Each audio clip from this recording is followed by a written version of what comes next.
Hello everyone, this is miss Shreya Gupta and you are watching me on this YouTube channel जो कि मेरा ही है।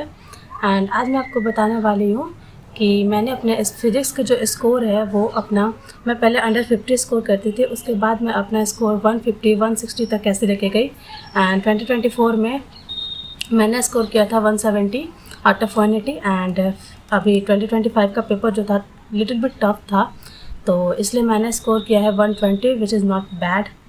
जहाँ तक मैं जानती हूँ कि ये एक अच्छा डिसेंट नंबर है। एंड ये मैं बताने वाली हूँ अपनी स्ट्रैटेजी। लेकिन अगर जो भी हो, मतलब ये वीडियो सिर्फ उनके लिए है जो अंडर 50 स्कोर करते हैं एंड उन्होंने मतलब कैसे स्कोर किया अभी इम्प्रूव, क्योंकि मैंने भी अभी उतना इम्प्रूव नहीं किया है। एंड अगर किसी का भी स्कोर मतलब वो ऑलरेडी 120 130 पे है एंड वो अपना मार्क्स 180 तक लेके जाना चाहते हैं, तो this video is not for you. आप यहाँ से जा सकते हो, क्योंकि जिसका मार्क्स अंडर 50 है उसको बस मैं अपना स्ट्रैटेजी मतलब शेयर करूँगी, क्योंकि जो चीज़ आप खुद पे ट्राई किए होते हो एंड वो अगर आप बताते हो तो वो ज़्यादा बेनिफिशियल होता है। तो मैंने अभी वहाँ तक स्कोर नहीं किया है, मतलब 120 से अभी तक मैं वहाँ तक नहीं गई हूँ, क्योंकि अभी 2024 में तो मैंने स्कोर किया था 150, बट अभी तो नहीं की हूँ एंड इसलिए मैं वो नहीं बता सकती। तो जितने भी हैं 120 100 स्कोर करने वाले, वो लोग यहाँ से चले जाए, ये आपके लिए वीडियो नहीं है। लेकिन हाँ, जो 50 स्कोर कर रहे हैं, 60 स्कोर कर रहे हैं, 70 स्कोर कर रहे हैं एंड वो अपना मतलब नंबर उठा के वहाँ से 120 तक लेके जाना चाहते हैं, तो this video is only for you. So let's start the video. मैंने जो अपना प्रिपरेशन की मतलब जो स्ट्रैटेजी मैंने अपनाई थी, वही स्ट्रैटेजी मैं आज आपके साथ शेयर करने वाली हूँ। तो कैसे मैंने अपना स्कोर इतना किया है, चलो देखते हैं। तो जब 2024 की बात है एंड उस टाइम मैं जनवरी तक मैं स्कोर कर रही थी अराउंड, कभी मेरे मार्क्स 40 रहते थे, कभी मेरे पास 50 होते थे एंड कभी कभी मैं स्कोर करती थी 60। उससे ज़्यादा तो मेरा कभी भी फिजिक्स में मार्क्स जाता नहीं था। एंड ये फेवरेट, मतलब ये जो सब्जेक्ट है वो मेरा फेवरेट तो छोड़ो, मतलब फेवरेट ऐसे 10th तक तो मेरा फेवरेट सब्जेक्ट था, बट 11th 12th में जो पंगा हुआ ना भाई, वो मतलब बता ही नहीं सकती। मेरा मतलब ये सबसे टफेस्ट सब्जेक्ट हो गया था एंड ये मेरे लिए बहुत बड़ा सिरदर्द हो चुका था, क्योंकि कभी भी मैं जब क्वेश्चन पेपर देखती थी उसमें से मैं फिजिक्स को बहुत स्किप करती थी। बस मैं वही क्वेश्चन करती थी जो मुझे आता था, जैसे कि मैंने मॉडर्न फिजिक्स का क्वेश्चन बहुत अच्छे से आता था मुझे, तो मैं मॉडर्न फिजिक्स करती थी। एंड जो मैकेनिक्स वाला चैप्टर है वो मैं करती थी, क्योंकि मैकेनिक्स मुझे पर्सनली बहुत अच्छा लगता था, 10 से ही वो मुझे अच्छा लगता है। एंड बस यही इस मेरा स्कोरिंग जो चैप्टर्स होते हैं फिजिक्स में, मैं इसी में स्कोर करती थी। अगर कोई टेस्ट में कोई और चैप्टर से आता था तो मैं स्कोर नहीं करती थी, मैं फिजिक्स को छूती भी नहीं थी। मतलब इतना डर था मैं कि फिजिक्स में बैठ गया था, क्योंकि मैं उसमें पेपर जाती ही नहीं थी अगर वो चैप्टर का नहीं होता था। क्योंकि बहुत बार ऐसा होता था, जो मैं कोचिंग देती थी यानी कि अड्डा वाला, अड्डा 247 का मेरे पास बैच था एंड फिजिक्स वाला का मैं ऑफलाइन देती थी। ये बस टेस्ट सीरीज़ मैंने लिया था फिजिक्स वाला का ऑफलाइन। तो उसमें जब भी मैं देखती थी तो उसमें जो चैप्टर्स लिस्ट होते हैं उसमें बस जो चैप्टर्स होते थे, अगर मॉडर्न फिजिक्स को होते तो मैं देखती एंड मैकेनिक्स को होते तो मैं देखती। उसके अलावा जो भी चैप्टर्स आते थे वो सारे चैप्टर्स को मैं स्किप करती थी एंड बस मेरा फोकस रहता था केमिस्ट्री एंड बायो पर। उससे मैं जो स्कोर करती थी वो था 520 530 का अराउंड मैं स्कोर करती थी। एंड 2024 में मेरा स्कोर जो था वो था 601, but still I do not gate college. And 2025 में मेरा स्कोर रहा है 480, बट फिर भी इस बार भी कॉलेज नहीं मिला and now I am taking another drop. So this is my third drop. And मैं ये बता रही हूँ आप सबको, क्योंकि देखो ये ड्रॉप वाला जो लूप है वो बहुत गंदा है, इससे ना बाहर निकल सकते हो आप, ना इसे मतलब छोड़ सकते हो। मतलब इसी में रहना है आपको, रहना भी नहीं चाहते हो, छोड़ना भी नहीं चाहते हो, यही वाले जो कंडीशन होता है वो मेरे साथ आ गया है। तो देखो मैंने क्या किया था, अब मैं पॉइंट पे आती हूँ। तो मैंने देखो अप्रैल तक मैंने मतलब जनवरी तक तो मेरा स्कोर उतना ही था एंड मेरा जनवरी भी निकल गया, फरवरी भी निकल गया, बट मार्च तक मैं ये एक्सेप्ट कर ली थी कि मेरा मार्क्स जो है वो इम्प्रूव नहीं हो रहा है एंड मैं एक्सेप्ट कर ली थी कि मेरा मतलब इस बार सिलेक्शन नहीं होने वाला है। एंड मैं उसी तरह से अपना प्रिपरेशन करती थी कि मैं बस उतना स्कोर करूँ, मतलब एक डिसेंट स्कोर लेके आऊँ, ताकि मेरे घर वाले जो है वो मुझे एक और ड्रॉप दिलवा सकते हैं। तो बस मैंने यही सोचा एंड मैं ये नहीं सोची थी इस बार कि मतलब 2024 के टाइम में ये नहीं सोचती थी कि मेरा सिलेबस पूरा हो जाए या फिर कुछ भी, मैं वो चैप्टर्स को छूती भी नहीं थी। मतलब फिर भी मैंने पूरा सिलेबस कवर करने का सोचो दूर की बात है, मैंने छुआ भी नहीं। मैंने बस यही सोच लिया था कि देखो अब कुछ नहीं हो सकता है इसमें, मैं मतलब सिलेबस तो पूरा नहीं कर सकती, क्योंकि बहुत सारे जो मेरे फ्रेंड्स थे वो ऑलरेडी 2 बार सिलेबस पूरा कर चुके थे एंड मैं इस फेज़ में आ चुकी थी जहाँ पर मैं अपना सिलेबस को पूरा करती या तो फिर मैं क्वेश्चन प्रैक्टिस पर ध्यान देती। तो मेरे पास दोनों ही, मतलब क्वेश्चन प्रैक्टिस में मुझे मन नहीं लगता था, क्योंकि बिना पढ़े आप बना नहीं सकते कुछ भी। तो मेरे जो भी मतलब मैकेनिक्स अगर आपका स्ट्रॉन्ग है तो आप कुछ चैप्टर्स के जो कुछ थोड़े बहुत क्वेश्चंस होते हैं वो यूनिटरी मेथड लगा के या फिर कोई और मतलब ऐसा कुछ तो टिकड़म लगा के आप सॉल्व कर सकते हो। तो वैसे मैं क्वेश्चन सॉल्व करने में बहुत अच्छी हूँ। अगर मतलब थोड़ा सा भी हिंट है तो फिजिक्स मुझे फेवरेट सब्जेक्ट है, मैं 10th तक मेरा फेवरेट था। तो वैसे मैं क्वेश्चन सॉल्व कर लेती थी, बट ऐसे जो चैप्टर्स में घुस के होते हैं, मतलब उससे रिलेटेड जो कॉन्सेप्ट होते हैं वो नहीं। मतलब अगर मुझे कोई बता दे कि फिजिक्स के अगर कोई और चैप्टर्स, मैकेनिक्स या मॉडर्न छोड़ के कोई और चैप्टर्स के अगर ये बता दे कि इसमें क्या मतलब है, इसमें कौन सा फार्मूला यूज़ कर दे मतलब होगा, तो मैं वहाँ से सॉल्व कर देती आपको बता के। लेकिन पहले ही अगर मैं कुछ क्वेश्चन देखती थी वो सब चैप्टर्स के एंड पढ़ती थी, तो मुझे डब्बा गुल, मतलब कुछ भी समझ ही नहीं आता था मैं क्या करूँ या क्या नहीं करूँ, कुछ समझ नहीं आता था। तो मैंने बस क्या किया कि मैंने ना अपना फिजिक्स वाला का जो ऑफलाइन बैच था उसमें मैंने बस टेस्ट जाके देने शुरू किए। एंड बाकी सारे मेरे फ्रेंड्स जो थे, जो कि ऑलरेडी 600 700 स्कोर कर रहे थे, वो लोग बस एनालिसिस के नाम पर बस यही करते थे, लाके 1-2 घंटा उसको रिवाइज़ किया कि टेस्ट में मेरे कौन सी गलती हुए, एंड वो फिर नोट से रिवाइज़ करके उसको छोड़ देते थे। बट मेरे साथ ऐसा कुछ नहीं था। मैंने सोचा था कि देखो इस बार मुझे बस डिसेंट स्कोर मतलब स्कोर करना है, ताकि मेरे घर वाले एक और ड्रॉप मुझे दिलवा दे, इसलिए बस मैं पढ़ रही थी। वो मेरा फर्स्ट अटैम्प्ट था। तो मैंने क्या किया कि जितने भी मेरे टेस्ट होते थे वो मैं एक दिन देने जाती थी, एंड उसके दूसरे दिन मैं कुछ नहीं पढ़ती थी, कुछ भी नहीं पढ़ती थी अलग से, क्योंकि मेरा बायो अच्छा था, केमिस्ट्री अच्छा था, एंड फिजिक्स के लिए मैं कुछ भी नहीं पढ़ती थी। बस मैं वही क्वेश्चंस को देखती थी एंड उस मतलब देखती थी कि मैं वो पढ़ी नहीं हूँ या फिर वो चैप्टर्स है, कुछ कुछ मॉडर्न फिजिक्स के भी गलत होते थे, मैकेनिक्स के भी गलत होते थे। ये नहीं कि मैं वो मतलब वो चैप्टर्स मेरे अच्छे तो उससे क्वेश्चन गलत नहीं होता था। तो मैं यही करती थी, आती थी अपने घर पे डिटेल नोट्स लेके, उसका जो सॉल्यूशन होता है वो, एंड उसको बस डिटेल नोट्स से मैं देखती थी कि मतलब मेरा कहाँ गलती हुआ, कौन सा टॉपिक था, एंड वो टॉपिक मैं खुद से पढ़ने को समझती थी, मतलब समझने की कोशिश करती थी।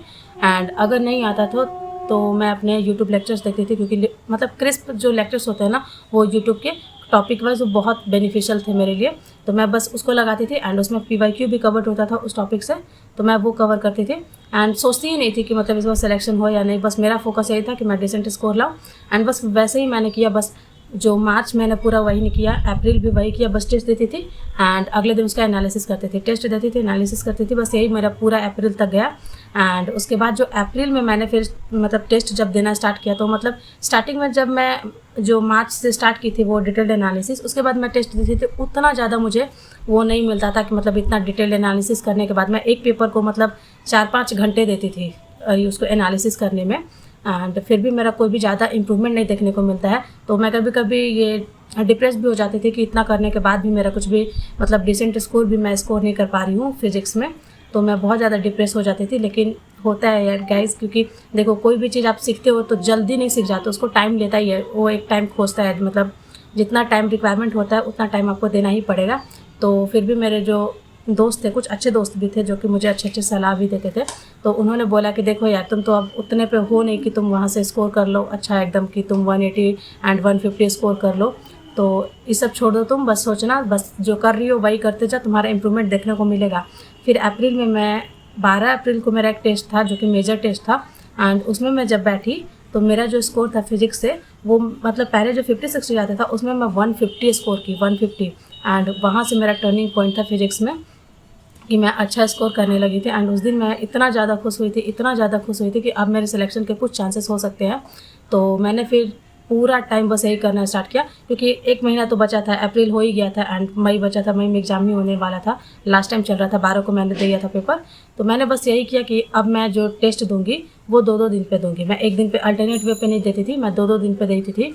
एंड यही गलती मैंने की थी कि उस टाइम मेरा सिलेक्शन नहीं हुआ क्योंकि मुझे टेस्ट कहीं ना कहीं छोड़ना नहीं चाहिए था, मतलब और फ्रीक्वेंसी बढ़ाने की मतलब बढ़ाना जहाँ चाहिए था वहाँ मैंने फ्रीक्वेंसी और घटा दिया था। मैंने यही सोचा कि जो मैं स्कोर कर रही हूँ इतना 150 तक, तो मैं एक दिन और उसको टेस्ट एनालिसिस करूँगी, जो पुराने वाले एक दिन तो मैं टेस्ट एनालिसिस करूँगी, जो नया वाला दूंगी 2 दिन के बाद, और एक दिन मैं जो पुराने टेस्ट दी थी उसका जहाँ जहाँ गलती हुआ था मैं वो रिवाइज़ करूँगी। तो ये मेरा बहुत ही मतलब बेकार डिसीजन था, मुझे ऐसा लगता है कि यही मेरा सिलेक्शन रोक पाया था उस टाइम, एंड मैंने वही करा, लेकिन फिर भी मेरे साथ वैसा कुछ नहीं हुआ। तो मैं बस यही 2 दिन के बाद जो टेस्ट देने गई थी उसमें फिर मेरे स्कोर वही 130, 140, 150 फिर मैं स्कोर की थी, एंड जो हाईएस्ट स्कोर मेरा था वो मॉक टेस्ट में था, वो 160 था, एंड एक में 165 मैंने स्कोर किया था जो कि हाईएस्ट स्कोर था, एंड मैं उसमें बहुत ज़्यादा खुश थी। बट मेरी कुछ गलती हो गई थी कि मैं ज़्यादा फिर फिजिक्स पे, जो मेरा ये स्कोर बढ़ गया फिजिक्स में, तो मैंने सिर्फ फिजिक्स पे ज़्यादा ध्यान देने लगा, ज़्यादा मतलब ये रिविज़न किया मैंने उसका ही, एंड डिटेल एनालिसिस पे भी मैं बायो एंड केमिस्ट्री को छोड़ के ज़्यादा फिजिक्स पे की। तो हुआ ये कि मेरा फिजिक्स में तो स्कोर बढ़ ही गया, तो मैं 160-165 लेके आई, बट मेरा केमिस्ट्री कहीं ना कहीं डाउन चला गया एंड बायो में मेरा कहीं ना कहीं मतलब दोनों ही लो चला गया। एंड जब मैं एग्ज़ाम देने गई, नीट के एग्ज़ाम में हॉल में जब बैठी थी, तो वहाँ पे मैंने बहुत मतलब रिलैक्स वे में थी। स्टार्टिंग में तो मैं बहुत रिलैक्स थी कि मैं सारे पेपर्स कर लूँगी, मतलब अच्छे से कर लूँगी, इस बार सिलेक्शन हो सकता है मेरा। कहीं ना कहीं ये होप जग गया था मेरे पास कि मतलब इस बार मैं सिलेक्शन शायद ले सकती हूँ, अच्छा रैंक तो नहीं स्कोर कर सकती, बट हाँ इस सिलेक्शन होगा। तो मैं वहाँ गई, बट पेपर मैंने जैसे देखी, पता नहीं क्या हो गया, या मेरा मतलब दिमाग काम करना बंद कर दिया। ये नहीं था कि पेपर ख़राब था या फिर पेपर टफ था, बट ये जो केमिस्ट्री वाला पेपर था वो टफ था एंड मेरा केमिस्ट्री ही लो चला गया था। तो उसकी वजह से मैंने फिजिक्स तो अच्छा स्कोर किया, मैंने 160 आया था मेरा उसमें भी, 2024 में भी, एंड फिजिक्स तो बहुत ही अच्छा था। बट केमिस्ट्री में जब मैं गई तो वहाँ जो क्वेश्चन थे वो लिटिल बिट टफ थे, जो कि मैंने, एक तो मेरा प्रिपरेशन लो चला गया था लास्ट के टाइम पे एंड मैंने रिवीजन अच्छे से नहीं किया था, ऊपर से टफ क्वेश्चन मुझे लगा, पर्सनली मुझे लगा कि ये केमिस्ट्री का पेपर जो था वो टफ है। तो मैंने मतलब क्या हुआ पता नहीं, घबरा गई या फिर कुछ भी कहो, मेरा दिमाग काम करना बंद गया एंड उसकी वजह से मेरा जो था सिलेक्शन रुक गया। क्योंकि जो मैं केमिस्ट्री का पेपर देखी उसके बाद जब मैं बायो पे गई, मेरा यही था कि मैं पहले फिजिक्स करूँगी, क्योंकि मैं ओवर एक्साइटेड हो गई थी। जबकि मेरा हर टाइम जब भी मैं टेस्ट देती थी, पहले मैं बायो का अटेम्प्ट करती थी, फिर केमिस्ट्री, देन फिजिक्स। लेकिन पता नहीं मेरे पास हॉल में, एग्ज़ाम हॉल में मेरे साथ क्या हुआ कि मैं सबसे पहले फिजिक्स पे दौड़ गई। फिजिक्स के बाद मैंने केमिस्ट्री को अटेम्प्ट किया एंड वही मेरा सबसे ज़्यादा बड़ा गलती था मुझे लगता है, जो कि मेरा सिलेक्शन रोक दिया। एंड मैंने वहाँ पे जो क्वेश्चन देखे वो ज़्यादा मतलब देख कितना घबरा गई कि मैं आगे कुछ अटेम्प्ट नहीं कर पाई ज़्यादा। फिर मैं जब मूव ऑन की बायो पे, तो वहाँ पे भी मेरा डिप्रेस्ड हो गया था कि मतलब कहीं ना कहीं बैकेंड में मेरा दिमाग चल रहा था। बायो तो पढ़ रही थी मैं, बट बैकेंड में मेरा चल रहा था कि केमिस्ट्री अच्छा नहीं हो पाया, वहाँ सिलेक्शन मेरा नहीं रोक देगा ये वो, तो नहीं हो पाया। And I score 601 in 2024, but 2025 में पेपर ही बहुत ज़्यादा टफ था एंड मेरे वाले जो सेंटर थे उसमें लाइट चला गया था, आधा घंटे के लिए कुछ भी नहीं दिखता था। मैं स्पेक्स यूज़ करती हूँ जो कि मुझे नहीं दिखता है, तो इसलिए मैं वहाँ पे कुछ और भी मतलब कुछ नहीं था यार, बैकेंड मतलब कुछ भी नहीं था वहाँ पे बैकअप प्लान में लाइट के लिए। तो इसकी वजह से मैं कुछ क्वेश्चंस को पढ़ ही नहीं पाई, मेरा सारा पेपर मतलब घबराहट में निकल गया, मैं रो के निकली थी लिटरली बाहर। तो ये मेरा स्टोरी था एंड मैंने अभी 3rd ड्रॉप लिया है। लेकिन अब फिजिक्स के लिए मुझे अब कोई डर नहीं लगता, मेरा सारा डर निकल गया, क्योंकि फिजिक्स में मैं अभी भी स्कोर करती हूँ 140-150 मेरा अराउंड आ ही जाता है। तो आप भी अगर यही करना चाहो, लेकिन जो मैंने मिस्टेक करी है वो मत करना, बस जो मैंने अपना स्ट्रैटेजी जो बताया उसको आप फॉलो करना, क्योंकि अच्छी चीज़ों को सीखो, बुरी चीज़ों को नहीं सीखना चाहिए। आप मेरी गलती से सीख सकते हो कि आपको ये नहीं करना है कि अगर फिजिक्स में आपके मार्क्स इंप्रूव हो गए तो केमिस्ट्री और बायो को बिल्कुल नहीं छोड़ना है। तो अभी मैं फ्री बैठी थी इसलिए मैंने सोचा कि चलो मैं कुछ बता देती हूँ, क्योंकि बहुत सारे इंस्टाग्राम पे मैसेज आए थे कि दीदी आपने स्कोर कैसे अपना फिजिक्स में अच्छा किया। तो यही मेरा था एंड मैंने अपना यूट्यूब चैनल नया खोला है, तो please support and subscribe to my channel.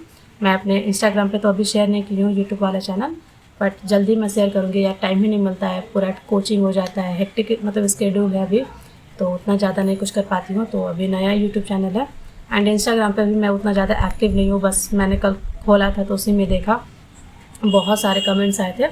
So that's it guys and please subscribe to my channel and support. Bye guys.